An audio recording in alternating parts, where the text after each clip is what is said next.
Assalamualaikum warahmatullahi wabarakatuh. Jadi hari ini cikgu akan terangkan soalan yang cikgu suruh buat pada minggu lepas. Okey, jadi yang pertama kita akan tengok contoh soalan periksa. Okey. So, yang first ni dia suruh selesaikan soalan ni. Ini soalannya. 2T sama dengan 8. Jadi kita kena cari nilai T. Macam mana nak cari nilai T? Kita bawa 2 ni pergi belah bawah sini. Okey. 2 bawa pergi bawah maksudnya 8 bahagi 2. 8 bahagi 2 kita akan dapat 4. Okey. Jadi so nombor 1A dah settle. Kita dapat T sama dengan 4. Untuk soalan yang B pula, dia bagi M tambah 2 per 5 sama dengan 3. Jadi kita kena tinggalkan M tambah 2 je yang dekat belah kiri ni.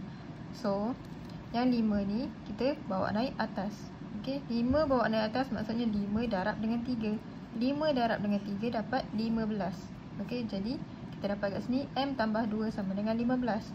So, tinggalkan M dekat belah kiri, M sahaja. Jadi yang 2 ni bawa pergi belah kanan. Okey, kalau dekat sini positif, bawa pergi belah kanan dia akan jadi negatif. Okey, jadi 15 tolak 2 akan dapat 13. Jadi M sama dengan 13. Okey, so yang ini pun dah settle. Kita tengok nombor 2B. Okey, sebab soalan 2A tak payah buat. Okey, so kita tengok nombor 2B. So soalan bagi 3P tambah 2Q sama dengan negatif 4 dan 5P tambah 2Q sama dengan negatif 6. Dia suruh cari nilai P dan nilai Q. Okey, jadi dekat sini cikgu akan guna teknik penghapusan. Okey, kaedah penghapusan. Sebab apa? Dekat sini kita tengok depan Q ni dah 2. Yang ungkapan yang kedua pun depan dia 2. Okey, so kalau kat sini 2, sini pun 2, jadi kita boleh buang terus. Macam mana nak buang? Jadi dekat sini, okey, 2 tolak 2 akan dapat kosong. Okey, tapi kalau kat sini cikgu buat tambah, 2 tambah 2 akan jadi 4. Okey, sebab tu kita kena buat tolak. Okey, so yang ini pula 3 tolak 5 akan dapat negatif 2P. Okey, tambah kosong sama dengan negatif 4 tolak dengan negatif 6, maksudnya negatif 4 tambah 6 sama dengan 2. Okey, jadi kita dapat dekat sini negatif 2P sama dengan 2.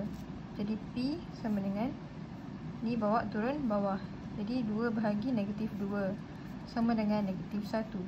Okey, so kita dapat nilai P ialah negatif 1. Jadi macam mana nak dapatkan nilai Q? Okey, ini adalah ungkapan yang ketiga. Okey, jadi kita akan masukkan ungkapan yang ketiga ni dalam mana-mana, nombor 1 ataupun nombor 2. Jadi contohnya cikgu masukkan dalam nombor 1. Okey, gantikan 3 dalam 1. So 3P ni adalah 3P tambah 2Q sama dengan negatif 4. Jadi ganti nilai P, 3 negatif 1 tambah 2Q sama dengan negatif 4. Okey, jadi dekat sini negatif 3 tambah 2Q sama dengan negatif 4. Okey, negatif 3 tambah 2Q sama dengan negatif 4. So 2Q sama dengan negatif 4 tambah 3. Q sama dengan negatif 1 bahagi 2. Okey, 2 ni bawa turun bawah. So Q sama dengan negatif 1 per 2. So dah ada jawapan P berapa, Q berapa, jadi dah selesai. So kita tengok pula soalan nombor 3B. Okey, soalan ni pun sama. Kita tengok mana yang depan dia sama. Okey, kat sini dia tunjuk P ni depan dia sama. Okey, depan dia 2, yang untuk bawah ni pun depan dia 2. Okey, so kita labelkan sini nombor 1, sini nombor 2. Okey, so kalau kita tahu depan dia sama, kita boleh pilihlah nak buat tambah ataupun tolak. Okey, buat kurungan dulu. So pilih nak buat tambah ke tolak dekat belah sini. So 2 mestilah tolak dengan 2 akan dapat kosong. Betul? Sebab kenapa kena dapat kosong, kita kena hapuskan semua ni. So kat sini kita tahu tolak. Okey, jadi yang lain pun kena buat tolak lah. 4 tolak negatif 3 akan dapat 4 tambah 3. 4 tambah 3 ialah 7Q. So ni negatif 4 tolak 10 sama dengan negatif 14. So untuk dapatkan Q sama dengan negatif 14 bahagi 7. Jadi jawapannya adalah negatif 2. Okey, so kat sini kita akan labelkan dia sebagai 3. Jadi kita kena gantikan 3 ni dalam nombor 1 ataupun nombor 2. Contohnya cikgu ganti nombor 3 ni dalam nombor 2. Okey, so salin balik. 2P tolak 3Q sama dengan 10. Jadi Q sama dengan negatif 2. Tulis 2P tolak 3. Q ni ganti dengan negatif 2. Okey, sama dengan 10. Jadi selesaikan 2P tambah 6 sama dengan 10. P sama dengan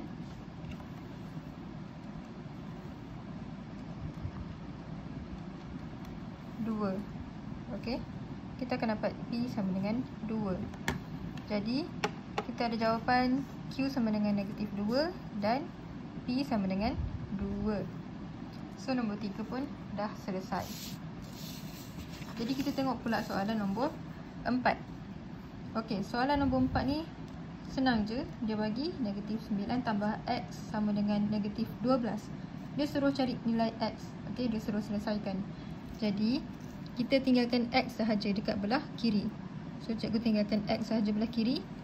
Yang ni akan bawa pergi sebelah kanan.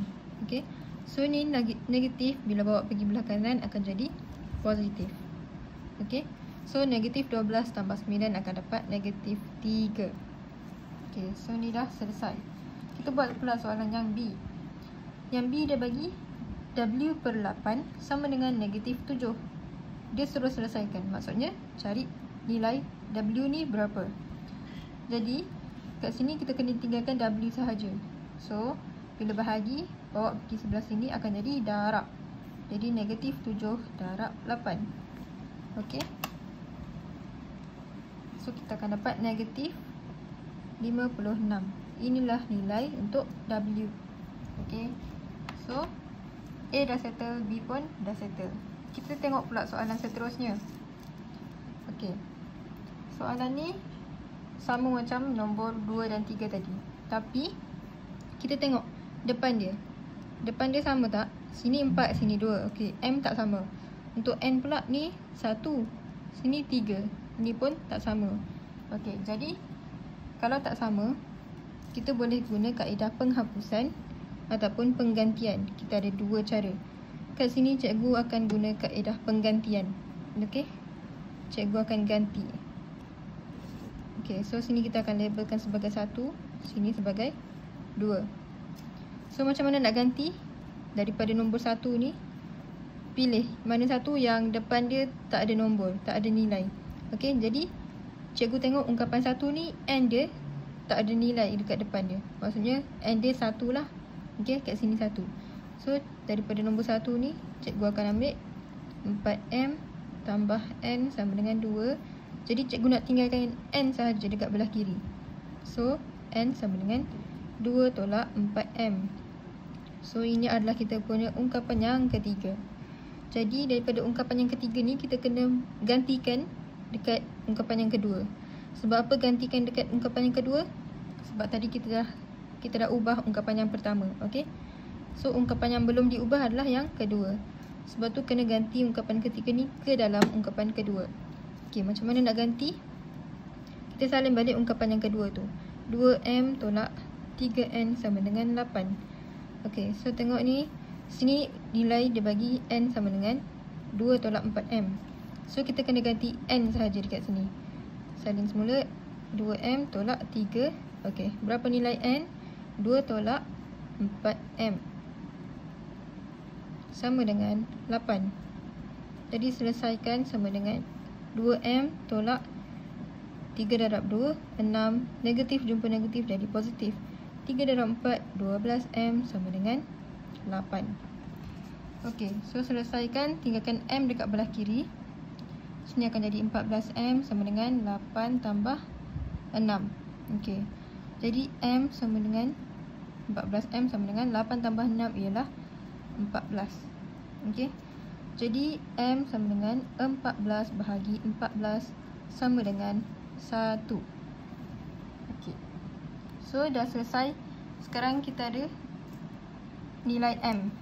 Tapi nilai N belum ada lagi. Jadi N sekarang kita punya nilai adalah 2 tolak 4M. Sebab itulah kita kena ganti nilai M ke dalam 3. Okey. So yang 3 tu kita salin balik. N sama dengan 2 tolak 4M. So sama dengan 2 tolak 4. M ni ganti nilai yang kita dah dapat, iaitu 1. Jadi 2 tolak 4 sama dengan negatif 2. Okey. So sekarang kita dah ada nilai N dan kita dah ada nilai M. Jadi dah selesai. Okey. So sekarang cikgu nak bincang latihan 4. Okey. Kita tengok latihan 4 ni. Cikgu tak tunjuk jalan kerja sebab sama jalan kerjanya dengan yang tadi. Okey, yang kita dah bincang tadi. Kat sini cikgu nak tunjuk macam mana kita boleh dapat jawapan menggunakan kalkulator. Okey, dengan menggunakan kalkulator. So, ini adalah cara terakhir. Cara terakhir kalau kamu memang betul-betul dah tak tahu dah macam mana nak buat. Okey. Ataupun kamu dah buat tapi nak cek jawapan tu betul ke salah. Okey. So, mula-mula kena set dulu. Macam mana nak set kalkulator ni? Okey. Clearkan semua. Lepas tu tekan mode 1, 2, 3 kali. Okey, sampai keluar EQN MAT ni semua. Okey, lepas tu pilih nombor 1. Pilih nombor 1, tekan 1. Okey, lepas tu tekan 2. Okey, so sekarang ni akan keluar A1. Okey, A1 ni masukkan apa? Kita tengok soalan. Contohnya macam latihan 4 nombor 1A ni. Dia bagi yang pertama 2x tambah y sama dengan 7. Okey, dia bagi 2x tambah y sama dengan 7 dan juga 3x tolak 5y sama dengan 30. Okey. So macam mana nak guna kalkulator? Tengok nilai A1. Jadi kita masukkan daripada sini. Okey. So 2. Lepas tu tekan sama dengan ni. Lepas tu tekan lagi. Ni adalah 1. So tekan 1. Tekan sama dengan. Lepas tu ni adalah 7. Tengok ya, C1 ni maksudnya nilai yang hujung sini. So C1 adalah 7. Tekan sama dengan lagi. Okey, so sekarang dia akan keluar A2 pula. A2 pula maksudnya yang kat sini. Ni adalah A2, ni B2, ni C2. Okey. So A2 adalah 3 sama dengan negatif 5 sama dengan 30. Okey. So lepas tu tekan sama dengan. Jadi kat sini dia akan keluar X. X ni maksudnya nilai yang kat depan ni. Okey. So X adalah 5. So X kita dapat 5. Lepas tu tekan lagi sama dengan. Tekan sama dengan lagi. Kita dapat nilai Y ialah negatif 3. Okey. So Y adalah. Y maksudnya nilai yang dekat sini. Negatif 3. Okey. Okey. So kita tengok pula nombor B. Yang B dia bagi 5D tolak 2E sama dengan 16. Dan juga D tambah 4E sama dengan negatif 10. Okey, macam mana nak tekan kalkulator? Okey, kita mula semula. Daripada awal, tekan mode 3 kali. 1, 2, 3 sampai keluar EQN. Dan tekan 1, tekan 2. Okey, jadi akan keluar macam ni. So, A1 ni ikut je ni. Kena pastikan yang susunan ni betul ya. Maksudnya, kalau kat sini, ungkapan yang pertama ni, depan ni huruf D, belakang ni E. Jadi ungkapan yang kedua pun mesti depannya huruf D dan belakangnya E. Contohnya kalau macam ungkapannya 4x tambah y sama dengan 2 dan 5y tambah 6x sama dengan 4. Okey, kalau macam ni kita tak boleh guna kalkulator ni. Ataupun kamu kena susun semula yang ni. Okey, susun supaya dia sama macam yang ni. Yang ni X kat depan, Y kat belakang. Okey, tapi yang ni Y kat depan, X kat belakang. So kena tukar. Maksudnya jadi 6X tambah 5Y sama dengan 4. Okey, tukar dia punya kedudukan. Biar sama hurufnya. Okey, sama hurufnya. Macam yang ni huruf dia sama. Yang ni pun huruf dia sama. Okey. So tak perlu ubah kedudukan lah. Terus tekan kalkulator. So tekan kalkulator untuk yang ni. A1 ni maksudnya ni. Okey, 5. So tekan 5 sama dengan ni adalah negatif 2. Negatif 2. Okey, sama dengan, lepas tu ni adalah C1. C1 16. Okey. So akan keluar A2. A2 adalah 1. Jadi tekan 1 sama dengan B2 4. 4 sama dengan C2 adalah negatif 10. Tekan negatif 10 sama dengan. Jadi kita akan dapat jawapan dia X. X ni maksudnya nilai yang dekat depan ni tadi. Okey. Jadi X adalah 2. Okey. So kita tahu D nilai dia adalah 2. Lepas tu tekan lagi sama dengan, kita akan dapat nilai Y. Y adalah negatif 3. Y maksudnya nilai yang dekat belah belakang ni. Okey. So E adalah negatif 3. Okey. Itu cara untuk tekan kalkulator untuk cek jawapan kamu betul atau salah. Okey. Ataupun kalau memang tak tahu nak buat cara teknik penghapusan ataupun teknik penggantian, boleh guna kalkulator ni. Okey. So untuk kelas hari ni sampai situ je cikgu nak bincangkan. Harap-harap kalau siapa yang tak faham boleh komen dekat bawah ataupun terus tanya pada cikgu. Okey. Terima kasih semua.